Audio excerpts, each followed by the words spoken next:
Bolela mubisika nyonso bozuli baku ya kolanda magazine Nabino solo la plus ya mokola lelo ebandi mbote Nabino. Réélu massivement pour na second mandat. Pourquoi réussite naye? Pourquoi popularité ya Fachi Beton? Léonard Chez Okitundu a expliqué. Cette fois-ci, ce qui m'a étonné, c'est que d'une part, avec des mesures de sécurité minimales, le stade était archi-comble. Premier élément sur le plan interne. Sur le plan externe maintenant, diplomatique, 20 chefs d'État et toutes les communautés économiques régionales du continent étaient représentées. Donc, il a pu convaincre ses pairs dans le monde entier et qui l'ont accepté. Parce que le pouvoir, deux fois, repose sur 3 béquilles. Si vous êtes diplomatiquement fort, alors ça va très bien. Si vous avez une armée dissuasive, c'est déjà une deuxième béquille. Et la troisième béquille, c'est que vous avez une assise populaire. Un élément aussi qui rend le chef de l'État populaire, c'est le fait que la population, mais aussi une grande partie de la communauté internationale, s'est finalement rendu compte qu'il a la stature d'un chef d'État, au fait qu'il est à sa place. Et ça, c'est très important, surtout pour un pays continent comme la République démocratique du Congo, un pays complexe avec d'énormes difficultés. Je crois qu'il a une personnalité qui reflète ce que la population a.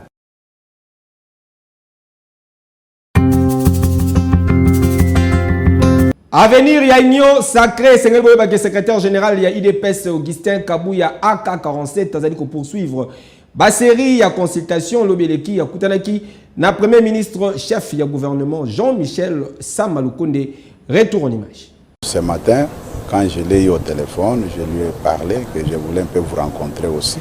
Secrétaire général ya Union pour la démocratie et les progrès social UDPS Augustin Kabouya Chilumba azali ko continuer ba série ya rencontre inscrit na cadre ya tournée de consultation paix échange avec ma membre ya présidium ya Union sacrée de la nation suite ya création ya bloc politique pacte pour un Congo retrouvé PCR na ba membre misusu ya Union sacrée notamment Vital Kamere Lobieleki ezalaki tour ya Jean-Michel Sama Lukonde actuel premier ministre. Au sortir, il y a entretien na bango AK47 Augustin Kabouya Atalisaki Boye. Ce matin, quand je l'ai eu au téléphone, je lui ai parlé que je voulais un peu vous rencontrer aussi, puisqu'il y a l'actualité qui occupe les médias, les réseaux sociaux, autour de la plateforme créée par un membre du Présidium.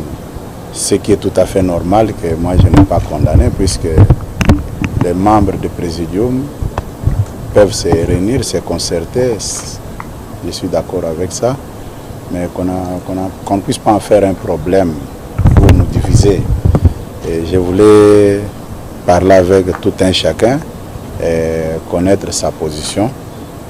C'est ce que je viens aussi de faire avec le Premier ministre. Nous avons échangé autour de cette question. Bon, moi, ce qui me concerne, je pense que ce n'est pas un grand dossier qui peut créer des suspicions ou bien des divisions parmi nous.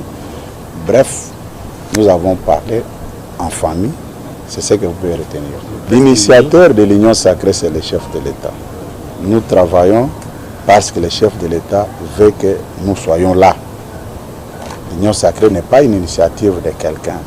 Ce n'est pas l'initiative d'un membre du Présidium. Mais je demande aux uns et aux autres de ne plus beaucoup dramatiser. Depuis hier, j'ai rencontré les membres du Présidium. Ils sont tous sereins pour accompagner le chef de l'État dans son second mandat. Kasi Sengeli Boye Bake, aucun parti ni regroupement politique va réunir majorité, il y a 251 députés après l'élection législative nationale, donnant ainsi possibilité na Mokondi Mboka son excellence Félix Antoine Tshisekedi Tshilombo a nommé informateur Moko en vertu de l'article 78 de la Constitution pona ko identifier nouvelle majorité oyo ekopona prochain chef ya gouvernement. Dossier à suivre.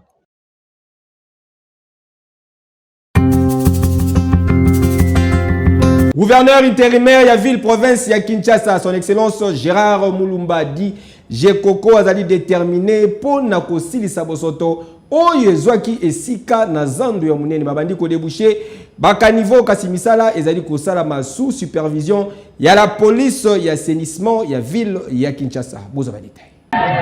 Durant passage na ye lobi eleki na marché central zando ya munene, gouverneur intérimaire ya ville province ya Kinshasa, son excellence Gérard Mulumba Kongolo dit Jekoko a constaté ki mai oye vandaka na avenue du commerce.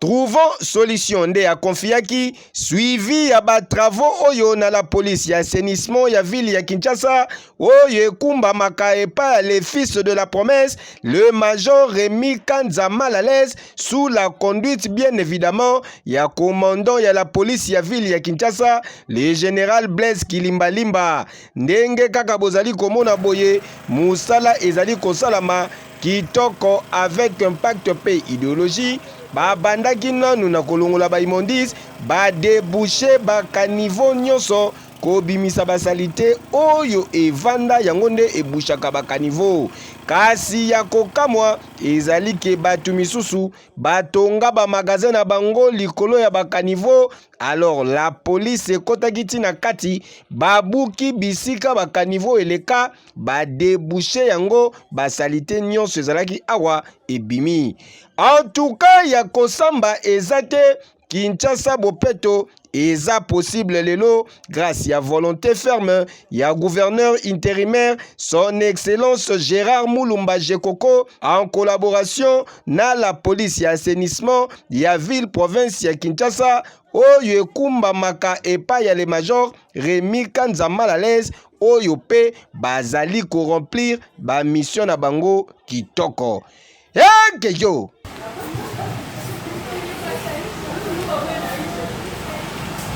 lutte contre nuisance sonore esengeli boyeba ke la police asalaki musala makasi na butu ya mokola lobby na ville province ya Kinshasa. Jordan Kanza lisu ya mokonzi azalaki kuna pona bino. Nous prendrons de la hauteur, c'est-à-dire nous nous mettrons au-dessus de tous ces effets-là.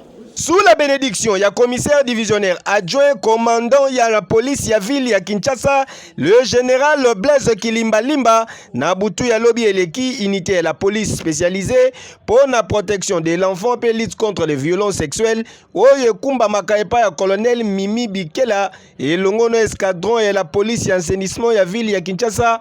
Oye Kumba Makaepa et le major Rémi Kanza mal à l'aise, batambola ki na baru ya capitale na cadre toujours ya contre forme nyonso ya nuisance sonore ndenge kaka bozali komona boye bazalaki kokanga batenancier ya babar pe ya baterrasse misusu y compris ba matériel ebele ya babar oyo bazalaki kobeta musique makasi c'est à 21h de musique fait katana donc on continue la dernière avertissement na pe sabino parce que mais comme benga patron na bino bimwa la yambite so la dernière fois na out. Prochainement, tu as une petite musique qui est en train de pourquoi tu vas pas maquiner? D'abord, vous avez rempli de manière illégale. Et ça, un droit au fait de public pour la maquiner. Maintenant, vous avez privé ces people, vous pouvez faire tout qui m'y a été. C'est la dernière fois qu'on a été ma konanga. Est-ce que vous avez yokanga? 21h, musique fait quitter. Non, on a pas mis balité. En tout cas, batambolaki presque Kinshasa mobimba en passant par Wileri, Kabamba, na Changu na boulevard Kimbuta, ti koko manakinkole na kati ya butuwana et sengeli boye balisusuke na même opération bazalaki pe kocha maboko na batu nyonso oyo bazalaki accompagné na ba mineur.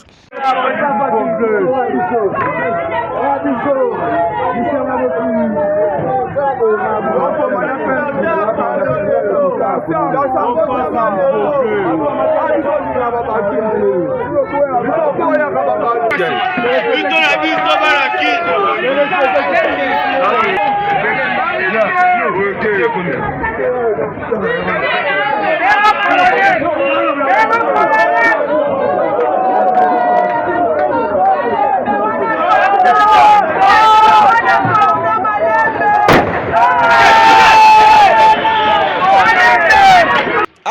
oui, boyende ezalaka ezali donc important pour na bango bazwa ba disposition nyonso po bazala frappé te na mibeko. Boyende ezalaka. Que yo. Oui.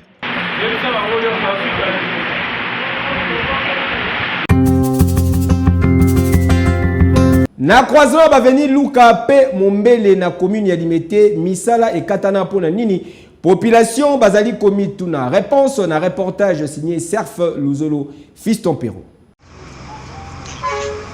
Baver oyo bozali komona ezali pelouse synthétique te kasi ezali nde mai ya bosoto evandi na bakanivo tozali awa na quartier Mombele na commune ya Limete, plus précisément na avenue Mombele esika wapi équipe ya ba reporter na biso eyaki pona kosalela bino constat ya arrêt ya misala na niveau ya croisement ya avenue Lukamawa juste avant okoma Kikwit esika wapi basala nzela ya sika awa ndenge bozali kaka komona boye bamabanga babwaka etikala nango kaka bongo kote misusu pe mabaya ya bakofrage etikala na triste pe propre sort na yango ekoma konogela bamvula heureusement kutu banoko nanu bazweli yango idete yoka communication esalamaki sur place.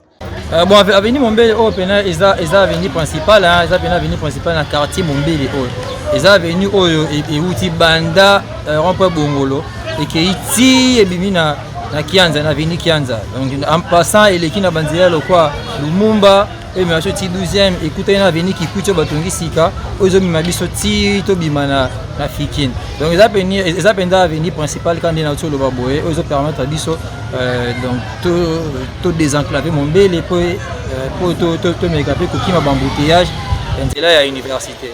Mais misale bandaki misale zaki lancé au même moment que misale ya avenue Kikwiti. Mais il y a venu qui quitte ici, ils inaugureront déjà au avenue au Mombele, je sais pas par manque de suivi, bien par manque d'anini. Si Siko ils ont été beaucoup de liens, ils ont peine à délaisser, ils ont peine à abandonner. Et à notre grande déception, nous sommes à Mombele, donc aux la peine à bas parce que ils sont à ma casse. Tu vas interpeller Gaba Kondiamboka parce que quartier Mombele, ils ont quartier peine à voter massivement au Kondiamboka Fachi. Son excellence Félix Antoine Tshisekedi Tshilombo barozala penza na esengo makasi bamona que aussi c'est le baron nzela oyo et je crois ata ba chauffeur to bato basali la trafic à université mikolo baza habiter na bambouteillage makasi donc so bo sali pena nzela oyo esili ni na pesi trafic na banda bongolo ti ezo kineti na Kianza et ko sunga ke bambouteillage qui coûte sila donc konza mboka bo sili sanzela oyo et ko sunga ba population Mombele et ko permettre le développement na quartier Mombele et aux ala pena sengo mingi pour la population na bino. Tout de CP, la musique, bandé, c'est son salon plutôt de CP là. Monsieur Toko, comme il a ma bien, comme Boukana, comme Ozoka, parce que nous sommes en Chine, nous sommes saïdés sur la balabala. Pas main des bandes de maman. Nous sommes qui font pour la balle. Ma bande qui vient ça, on est malade, on est bâti là. Ma clé sur les saïdés qu'on les garde des saïdés. Par rapport aux saïdés, maintenant, comment ça va t'avoir comme ça? Sur le banni du sale. On est bien, vous savez, on est bien. Pas ça, au plus tard, vite, parce que c'est une robe. Pas beaucoup au Boukana. Pas beaucoup au Mona. Tout le monde a dit que c'est là qui n'est pas qui bouille. Mais pour le moment, tu as commencé à bouler, tu as CP à la bango, tu as la katika, bakati nzela. Bayaka du sous-souté, bakima, baby sur un projet, la vision des alaki. De qui banzelo to bandole na bambongo awa ba yotika biso mwa zelo a poto dame bato ba ka lisuti a partir ba kwa ki ba mabanga te te so ba sala peso nzela ngo so mu koloni ko to yebisa ba konza mboka ba kipena biso ko to mu panzi ko to kemba babe po couleur obima e mo na ti ba bwa ki biso to ba zo kipe biso te. Et pourtant soki nzela oyo esili ekobima ti bongolo ti kokoma Kianza en tout cas ezali nzela moko ekoki kozala négligé na niveau oyo te. Papa Jules Alingeti, inspecteur général ya IGF, population ya Mombele batuni nani alia mbongo ya misala oyo balingi bamona clair. Kejo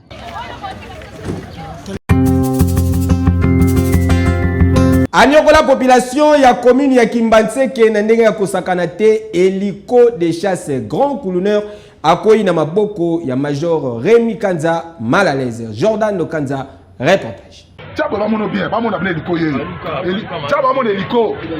Elongi oyo bozali komona boye Yang 6 akosa Bolo Yang akosa azali suka na coulonneur leader de gang bokondimate modèle anyokola population ya awa oyo bazalaka pene ya wenzangandu tozali awa na commune ya Kimbanseke. Botala makambo asali lelo a papi papa oyo machette na nzoto mobimba neti kaka bomaye ngombe akosa. Heureusement intervention ba memi papa na hôpital, papa abandi kozwa soin, médecin a communiqué boye. Passa na yo ndongo moni pota wana za niveau ni lito ikran ezukran. Oui, juste pota oya awa ezukran. Awa akati lito union sotina pavillon kuna. Awa na thorax. Auti kokata ye awa nyonso to awa mais na mutu azana problème parce que crâne na ye kuna mutu na ye ezui nzela choc en principe faut tenir na radio scanner pour passer l'examen wana nyonso to ye moko pe victime asalaki communication oyo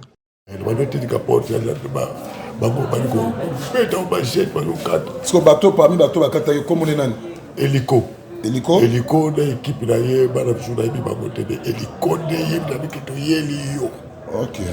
Merci papa. Na tournaye awa déjà ici à Zouami na maboko ya les fils de la promesse, le major Rémi Kanza mal à l'aise et hélico de chasse a commis ko beta munoko loko la mbo allié pilipili. Hélico, quel cacho de fan de fan attaque nan. Yo o de fan attaque qui? So bo mi mutu, o ga tu mutu. Là, si vous comptez dans la mission, on a la mission. Puis, on a sauté pour tout, c'est tout. Oh, petit, et on laisse la rater. Babé, dans la débit, et dans la fait. Si on peut le ticater, on va la mission, on va ça là. La mission, comme ça, la police. Soyez en face. Tiens, on va mon bien, pas mon abonné hélico. Tiens, on va mon hélico. Non, toi, c'est trop. Hélico vendu. Usanyo sana. Wewe utobo mamutu. Tangu azwaki maloba patron ya intervention Tukin numéro 1 ya escadron ya la police ya assainissement ya ville ya Kinshasa, le major Rémi Kanza mal à l'aise a communiqué ki boye. Merci l'information à secteur de Kodi. Même ba na momi bale bazaba kuluna. On a moni na ba mbele ba kuluna, ya on petit ici institution, ya chargé d'opération, ya chef d'Agimbatseke 1 pour mettre au main forte. Donc on a une équipe na ngato ça to organiser programme awa. To frapper bango pena. Tout ma bona si bongo dia ba image zo le Canada hélico to dia hélico. Hélico ka lelo, alors ko pa volcan. Donc on matera lelo pa volcan. Bien bana ba sele lo koto na famille ze ba ola la te. A mata tout doit pas volcan. Donc on a pas bateau ba bomi pe ba kati mutu toy. Bazo ko pesa population passe na niveau du Matseke. Donc hélico lelo kana zo ba ni zo zonga awa siko na zo hélico tout droit encore ta mabela volcan. Donc population ko pesa confiance à police na bino. Toza wana yesi moi retard za ngamuke bo ebinenge za la kaka. Mais pour ça la tout nécessaire tout sécuriser. Yango si ordre échelon, ba tie point chaud. Tu vois la point chaud sur place, la police ba stand by one. Jusqu'à nouvel ordre ba olongwa. Donc ça ba stand by one pour qui m'a venir contre un niveau vaku si connaît de ya kinesa. Donc yango biso boto petit sur place en tant que oazali moko. La code ya assainissement de ça. Donc on a tout qu'on a tout ça bena ordre wa seni ko cha kinya. Merci.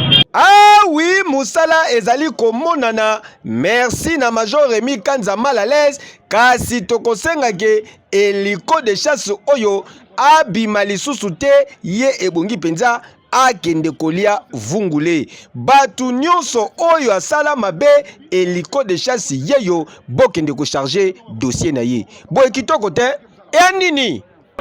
Tiens, ba mon bien, ba mon abonné hélico ye. Tiens, ba mon hélico. 34e édition de la Coupe d'Afrique des Nations Cannes Côte d'Ivoire 2023. Léopard Batikali optimiste pour la suite de la compétition. Reportage. Allez, là, ça peut être bien pour Kakuta. Tout de suite, être dangereux, donner l'avantage, pourquoi pas à son équipe. Bien que rendement na bango ezalaki faible durant phase des groupes, il y a 34e édition, il y a Coupe d'Afrique des Nations, Cannes Côte d'Ivoire 2023, Léopard, il y a République démocratique du Congo, batikali confiant qui va apporter le meilleur. Na prochaine phase, il y a compétition Ndenge Batalisaki Awa, après qualification na bango pour la 8e de finale, Lobby et l'équipe grâce à nul, il y a 0 but partout, réalisé face à la sélection, il y a Tanzanie. Peur du Maroc, on n'a pas peur de l'Égypte, on n'a pas peur de la Tanzanie. On va aller dans tous les matchs forts. Ouais, dans tous les matchs, il faut faire un gros match parce qu'on voit dans cette compétition, même les grandes équipes, ils sont déjà sortis. Ça veut dire dans tous les matchs, il faut vraiment donner le meilleur. Trop peu, c'est peut-être un grand mot parce qu'on a réussi à se qualifier, donc c'était suffisant, on va dire. Mais c'est vrai que maintenant, il va falloir marquer des buts, il va falloir aller arracher des victoires et ça commence par cette équipe de l'Égypte qui est une très grosse équipe, une très grosse nation africaine. Il va falloir rester solide et savoir mettre des banderies. Voilà, pour l'instant, il faut se concentrer sur l'Égypte. C'est la première étape, mais on est déjà très heureux d'être passé en 8e. Maintenant, on a faim de grappiller les étapes. Déjà, on va bien se reposer parce que 3 matchs en moins de 10 jours, ça puise. On va bien se reposer et après on va préparer le match tranquillement, comme d'habitude, sereinement, avec le plan de jeu du coach et on va être concentré surtout parce que c'est le plus important. Là par contre c'est une toute autre compétition, on sait que ça va être à élimination directe, celui qui gagne il passe. Donc là pour le coup on n'aura pas le droit à l'erreur et voilà, il faudra être tueur, il faudrait marquer, il faudra gagner et il n'y a pas d'autre chemin. Dieu a fait grâce, on est qualifié, premier objectif. Après, on va retourner à l'hôtel pour bien reposer parce qu'on a match encore dimanche contre l'Égypte. Ça va. Obligé, il y a douleur ezali, fatigue ezali parce qu'on a 3 matchs dans la moto. Chaque canne, il y a canne, il y a tout. C'est pas facile, mais chaque canne, tête, joueur et pays, c'est très différent. Mais cette canne, c'est pas facile. C'est pas facile pour imposer, c'est pas facile. Mais bien sûr, dans la vie, il faut apprendre chaque jour. Chaque jour. Mais les plus importants sont là. Je crois chacun de nous, il montre les capacités sur le terrain. On est qualifié. Et Sengeli Boye Léopard, la République démocratique du Congo, ko retrouver dimanche 28 janvier na 21h, bête noire na bango na histoire ya compétition, Pharaon et Égypte. Kasi peu importe adversaire, équipe ya Sébastien de Sabre et Tikali déterminé pour na komouye mayo na bango pour na bendele yamboka. Keyo. Trezeguet qui va chercher à Mostafa Mohamed. Oh, Mostafa Mohamed. Affaire ya surveillance ya fleuve oyo komi kozwa ampleur na ndenge ya kosakana te ba Congolais ya Brazzaville ba réagir. Les Brazzavillois, ouvrez les cœurs. Likambo ya surveillance ya fleuve Congo oyo e komi kokotisa keto na ndenge ya kosakana te, ba voisin ya Congo Brazzaville ba komi partager na blague ya humoriste congolais Herman Amisi. Ba voisin ba sengi to batele bale. Moka na biso to lova ya moka mwe. Ba voisin ba lobi to kengele bale.